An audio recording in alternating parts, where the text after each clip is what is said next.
Yeah, I'm going to be changing a wheel cylinder, or brake wheel cylinder actually, on a rear of a, this is an SJ413 or Jimny 1300. It's an 85. It's a little bit different than the Samurai. It's 1 year prior to the Samurai. It's still got the 1.3 liter motor in it with the 5-speed transmission. And you can see it's Jimny 1300. That's what the hell this thing is. So this takes a little bit different brake wheel cylinder than the Samurai. But you know, I've been noticing that now that the internet has grown, it's very easy to get parts for every damn thing. One little thing about, you're taking off these bolts, you know, they got 6 studs, you know, 6 bolts to take the wheel off, right? It's a 19 millimeter. A 19 millimeter is a 3/4 inch SAE, right? There's 4 bolts you got to take off over here. This is an 18. And I just want to tell you this because most times when you get a 3/8 drive metric set, you got a 17 millimeter up to 17 millimeter. And a lot of times 18 millimeter is not included in your, you know, when you buy, what you call it, metric, you know, sockets. So I just want to give you that heads up, forewarned, that that's an 18 millimeter, and you can't put, there's no SAE size that's equivalent to it that fits on there good. So also I just want to point out, you know, I got the 2 rear tires for this damn thing. I already installed them myself. Hey man, I got pride. And just also want to mention in here, because a lot of times people buy these really expensive tires for these freaking 4x4s. Now I'm just using Douglas Extra Track 2 by Walmart. These are pretty wide tread. In other words, you know, when I look at these are kind of like all season, all terrain, whatever the hell they are. But I could stick my pinky in there, and the only ones I've seen that are like that are like winter tires. They're pretty damn close, and the load on this Jeep is way less than a load for these tires. So if you're putting even oversized tires on a CJ5 or CJ7 or whatever, a Wrangler, you know, consider, I'm just going to tell you this in this video, consider the Douglas Extra Track. Save yourself some freaking money, because especially if you're putting oversized tires on it, they're way overrated for the weight of the vehicle.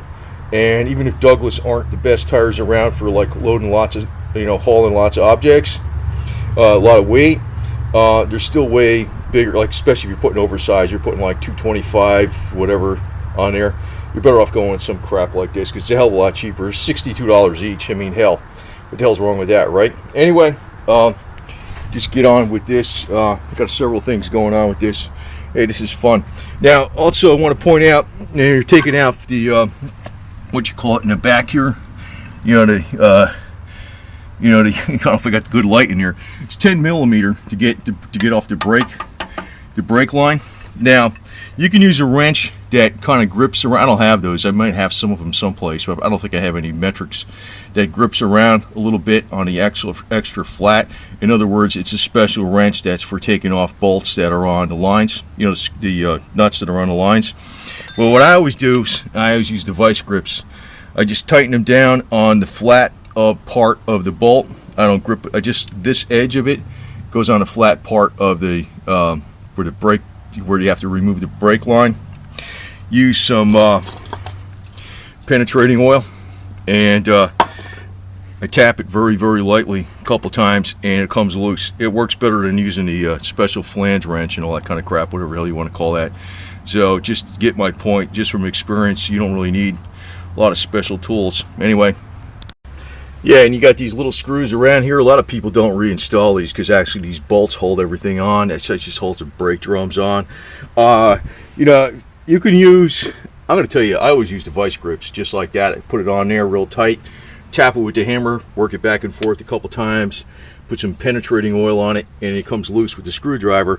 You know, you can get fancy. You can use a hand impact like this, or you can use it on a major impact wrench like this with an adapter, but you don't need that stuff. And a lot of people don't reuse these screws, but I do, because they were in there from the factory. But you know, if you have a problem getting those out, that's how the way to do it. Use the vice grips. Just put them on there real tight, and just tap them.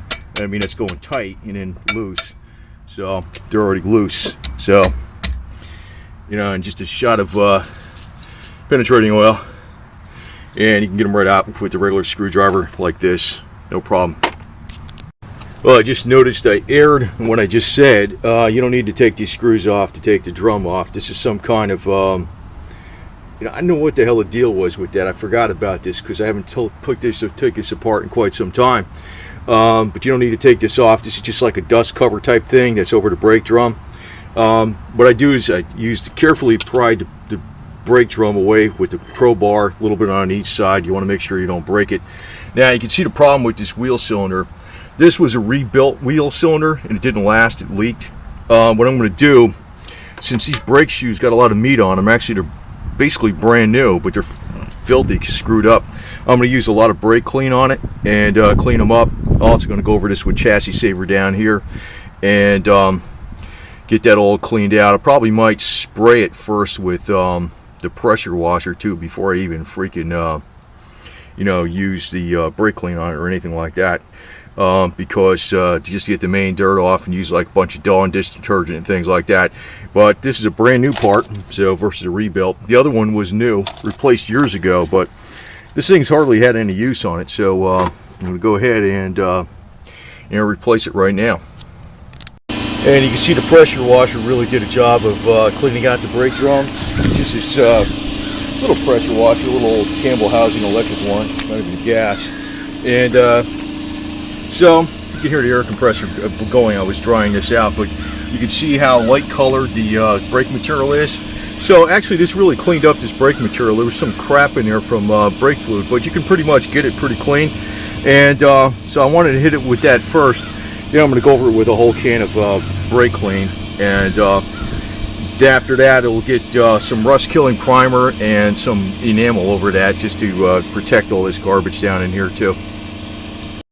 Yeah, so you see how I pulled this out. I used a couple C-clamps and I pulled them away from the, that's to pull the brakes away from the wheel cylinder. So, I was able to just pull it right out of there. Then I hit it with some of this stuff, rusty metal primer. It's got a lot of zinc in it. You don't really need a top coat or anything like that, especially in here, but just so these springs don't get rusty and stuff. So, it holds up pretty good as long as there's no sunlight hitting it. That'll be good over here. In this, I always put a tiny amount of grease in there. You can put like anti-seize and stuff. You shouldn't really put a lot of grease in there, just enough to kind of touch the threads a little bit. So if you want to take off the brake lines, they don't get rusty, they don't rust up in there. That's a good idea. I've done that before. That's why they came out very easily. Well, your number one enemy with little brake parts is rust. So it's got a coat of engine paint over that. It just kind of went around it. Didn't really hit the brake shoes or nothing like that. Just didn't even tape it off, but that'll work. That'll work fine. And did the same thing on the brake drum. Make sure you keep fluid up in here because it'll be running out. You just want to actually bleed the black brakes. You don't want to have to bleed the front ones as long as your master cylinder doesn't run out. Keep some brake fluid in there. Filled it up. And again, I cleaned this off very well. I'll probably hit it with a little bit of engine paint around here too, just to clean it up even a little bit better. But that paint should stick on there because that's rusty metal primer. It's designed for going over rust, and it's got a lot of zinc in it, and you don't really need to top coat it too much, but it's still a good idea to do it. I'll just use some engine enamel, which is high heat, so it works great with brake applications. Yeah, and make sure your brakes are in the slot by the wheel cylinder too. There's a little slot there. The brakes have to line up with that, so when they press out, that's what holds everything in place. Okay, just make sure those slots are lined up. And the trick for bleeding in brakes is they got a kit here. I've had this kit for many years actually. I was put out on another video like how to bleed the brakes without using this kit, using a board on against the seat cushion. You don't have to do it that way, but I have this thing. Actually, it sits on here. You fill it up with brake fluid. It sits on there with a magnet, and you just crack open the bleeder a little bit, and there's like a little thing in here. It just presses inside the bleeder valve. It sits in there nice and tight, and that's all you got to do. That's all you got to do. And you just crack open the valve just a hair, so this way no air comes back in it, and you just got to pump the brakes and keep the fluid full, and then you close this off tight, and that's it. All the air's out. That's all you got to do.